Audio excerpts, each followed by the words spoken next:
નમસ્કાર મિત્રો, સ્વાગત છે તમારું આપણી આ યુટ્યુબ ચેનલમાં જેનું નામ છે ગુજરાતી જીકેની જમાવટ. મિત્રો, આજના વિડીયોમાં આપણે વાત કરીશું આવનારી GSRTC driver conductor forest guard તેમજ મિત્રો જે ગૌણ સેવા પસંદગી મંડળની જે લેખિત પરીક્ષા લેવાની છે તેના માટે ખૂબ જ ઉપયોગી ટોપિક્સ એવા ગુજરાતના કેટલાક ફેક્ટ્સ વિશે જાણીશું, સાથે બંધારણના કેટલાક ફેક્ટ જાણીશું. તેના વિશે વિગતવાર આપણે આજના વિડીયોમાં જાણીશું, તો વિડીયોના અંત સુધી આપ બને રહેશો. અને જો તમે અમારી ચેનલમાં નવા હોય તો અમારી ચેનલને સબસ્ક્રાઇબ કરી લેજો, સાથે જ મિત્રો બેલ આઇકોનને દબાવી ઓલ નોટિફિકેશન ઓન કરી લેજો, જેથી કરીને અમારી ચેનલ પર મૂકવામાં આવતા વિવિધ ભરતીના નોટિફિકેશન, વિવિધ ભરતીઓના પરિણામ, સાથે જનરલ નોલેજને લગતા વિડીયોઝ અને વિવિધ સરકારી કર્મચારી અને પરિપત્રો, પેન્શનર્સના પરિપત્રો તમને સરળતાથી અમારી ચેનલના માધ્યમથી ઉપલબ્ધ થઈ જાય. એમ તો જાણીએ આવનારી પરીક્ષાઓમાં ઉપયોગી કેટલાક જનરલ નોલેજને લગતા ફેક્ટ વિશે.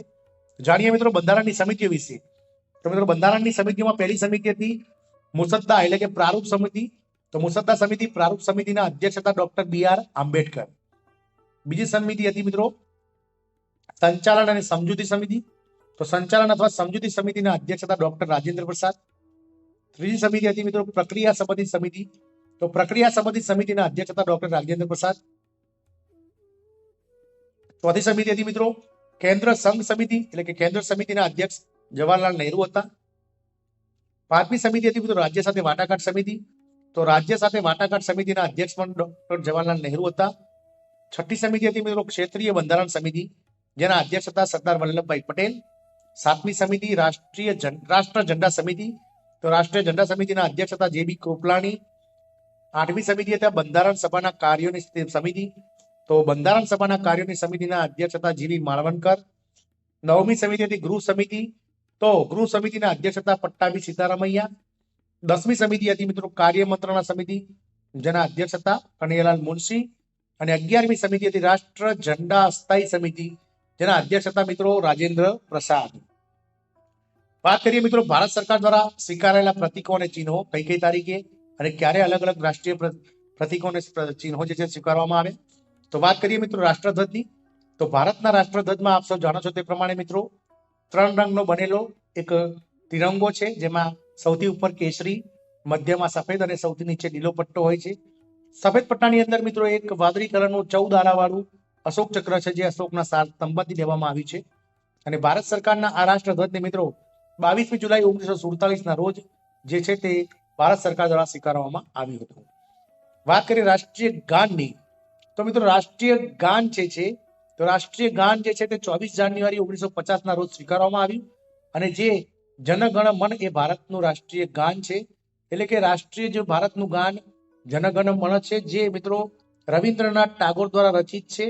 અને જે ગીતાંજલિ નામનું રવિન્દ્રનાથ ટાગોરના પુસ્તકમાંથી લેવામાં આવેલું એક મિત્રો ફકરો છે, એક ભાગ છે, જેને 52 સેકન્ડમાં ગવામાં આવે છે અને જે ભારતનું રાષ્ટ્રીય ગાન છે, અને જે 24 જાન્યુઆરી 1950ના રોજ ભારતના રાષ્ટ્રીય ગાન તરીકે સ્વીકારવામાં આવ્યું હતું. ત્રીજા નંબરે છે મિત્રો ભારતનું રાષ્ટ્રીય ગીત.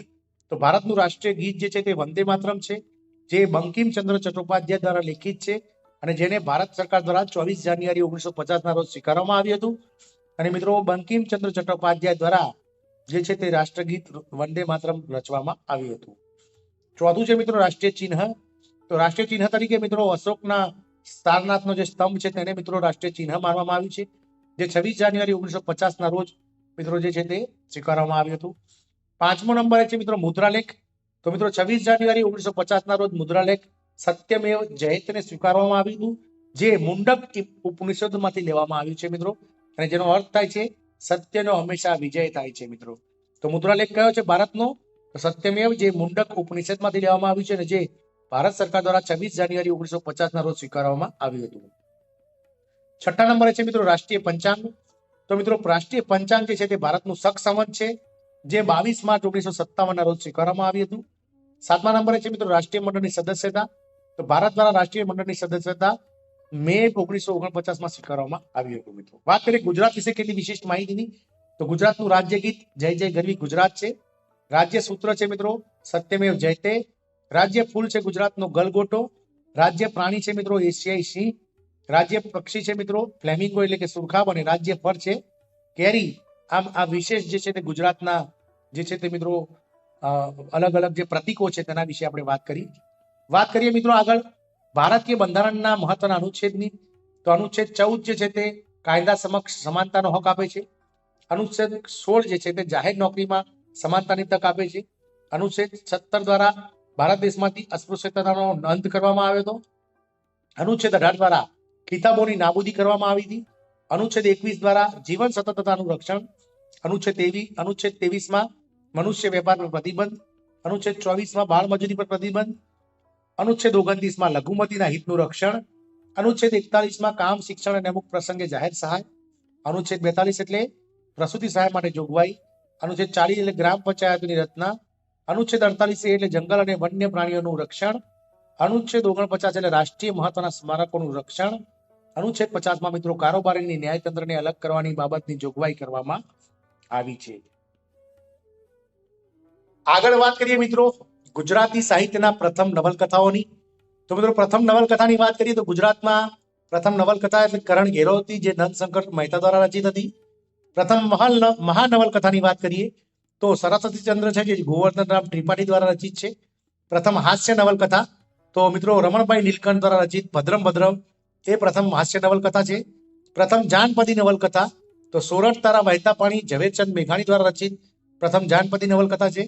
પ્રથમ સામાજિક નવલકથાની વાત કરીએ તો મહિપતરામ નીલકંઠ દ્વારા રચિત સાસુ વહુની લડાઈ છે. પ્રથમ દરિયાઈ નવલકથાની વાત કરીએ તો દરિયાલાલ છે, જે ગુણવંતરાય આચાર્ય દ્વારા રચિત છે. પ્રથમ દલિત નવલકથાની વાત કરીએ તો આંગળિયાત છે, જે જોસેફ મેકવાન દ્વારા રચિત છે. પ્રથમ પ્રયોગશીલ નવલકથાની વાત કરીએ તો કોણ અકસ્માત લાભશંકર ઠાકર દ્વારા રચિત છે. અને પ્રથમ સ્ત્રી વિષયક નવલકથાની વાત કરીએ તો કુંદનિકા કાપડિયા રચિત 7 પગલા આકાશમાં જે છે તે પ્રથમ મિત્રો જે છે તે સ્ત્રી વિષયક નવલકથા હતી મિત્રો. આ મિત્રો આજના વિડીયોમાં આપણે અલગ અલગ જનરલોના વિવિધ ટોપિક્સ જેવા કે પ્રથમ નવલકથા, બંધારણના મહત્વના અનુચ્છેદ, બંધારણની પ્રારૂપ સમિતિઓ તથા જે છે તે કયા કયા સમયે ગુજરાતના અલગ અલગ પ્રતીકો અને ભારતના જે પ્રતીકોને રાષ્ટ્રીય પ્રતીકોને સ્વીકારવામાં આવ્યા, સાથે ગુજરાતના જે રાજકીય પ્રતીકો છે તેના વિશે પણ વિગતવાર જાણીશું. આવનારી GSRTC driver conductor forest guard લેખિત પરીક્ષામાં ક્યાંક ને ક્યાંક મિત્રો આના વિશે પ્રશ્નો પૂછાશે, તો આ વિડીયોના માધ્યમથી આપી પ્રશ્નોના જવાબ સરળતાથી આપી શકો તેવી આશા સાથે જય હિન્દ અસ્તુ.